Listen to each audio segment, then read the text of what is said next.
Oh hi, welcome back. It's been a month since my last update, and I made a ton of exciting progress on my game engine.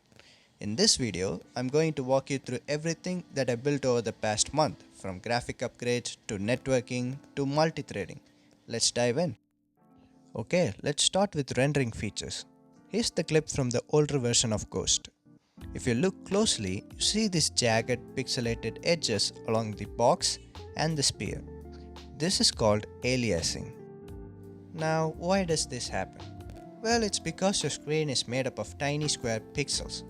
When you try to draw anything, it can't perfectly represent the smooth edge, so you end up with this dashed up pattern. Here's a quick visual. Imagine you're trying to draw a perfectly diagonal line on a pixel grid. Some pixels get filled in, some don't. There's no in between. That hardy block transition is what causes those jagged edges. To fix this, I implemented something called MSAA, multisample anti-aliasing. What it does is pretty clever.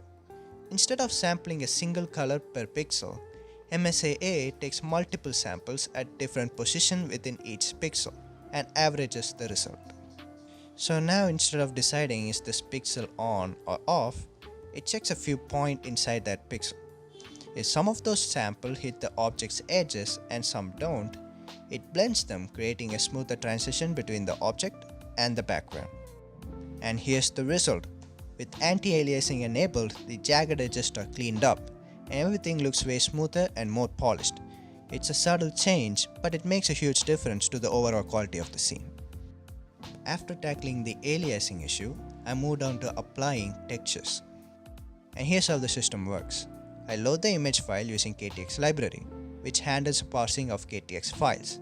It gives me important details like width, height, format, and raw texture data, all ready to be uploaded to the GPU. Now I created a staging buffer with CPU accessible memory. I load the texture data from the KTX file into this buffer.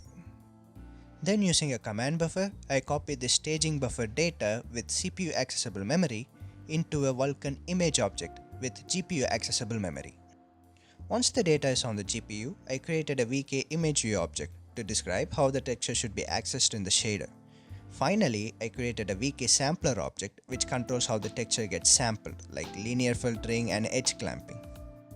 After setting up the texture loading, the next step was to handle the scene's background, and for that, I added a skybox. A skybox works by surrounding the entire scene with a cube, and instead of single texture, it uses a cube map, which is made up of 6 images, one for each side of the cube. I used the same KTX-based texture loading system to load these 6 images as a cube map texture. When rendering, the skybox gets drawn first with a special shader that makes sure it always stays in the background. With the skybox setup, here's what it looks like in the engine. Now that the visuals are coming together, the next thing I worked on was improving how the materials and the textures are managed in the engine. For that, I implemented Descriptor Indexing, which basically lets me bind multiple textures more flexibly without having to rebuild descriptor sets every time. Descriptor Indexing is a Vulkan feature that allows us to create bindless arrays of texture or resources. Normally in Vulkan, you'd have to bind a fixed number of texture per draw call. But with Descriptor Indexing, you can bind a large array of texture once and just index them into dynamically in the shader. I use update after bind flag. This allows me to update the descriptor set even after it's already been bound in a command buffer. And then I created a bindless descriptor set and created an array of images and updated that array of images into the descriptor set. As for accessing this texture, every object in my scene has a material index.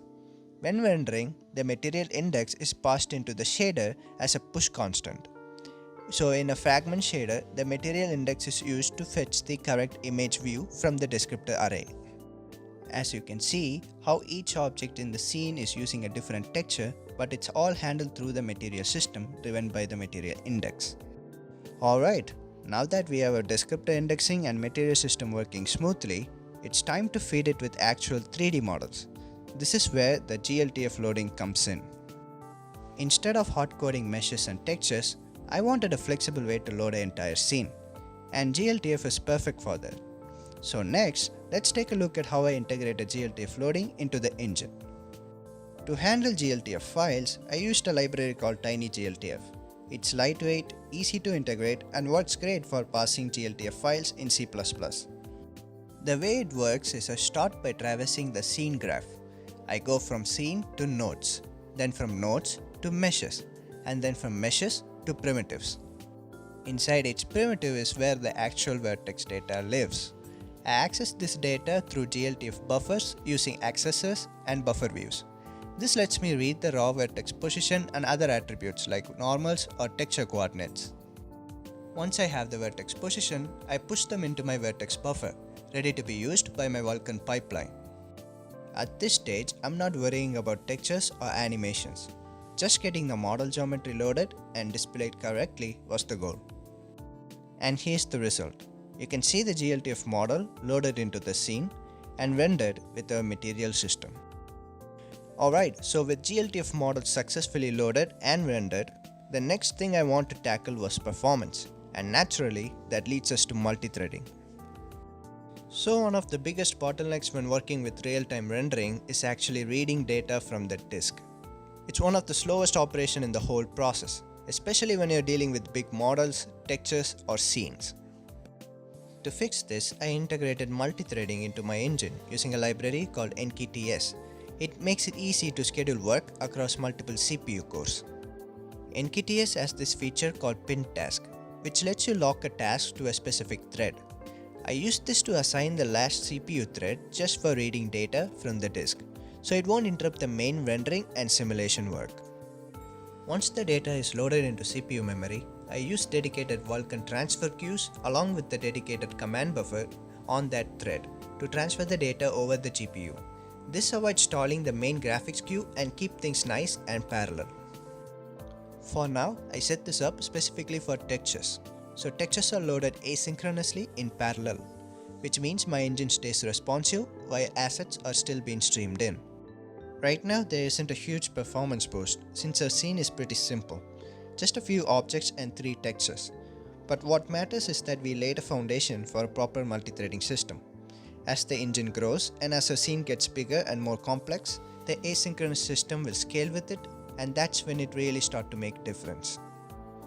Alright, now we are stepping into the networking system. Here's what I set up so far. I made a server application that handles client's input state, and my client is basically the ghost engine itself, sending data to the server. I'm using the Winsock API with UDP as my transport layer. This whole section is deep enough for its own video, so I'm just covering what I built so far.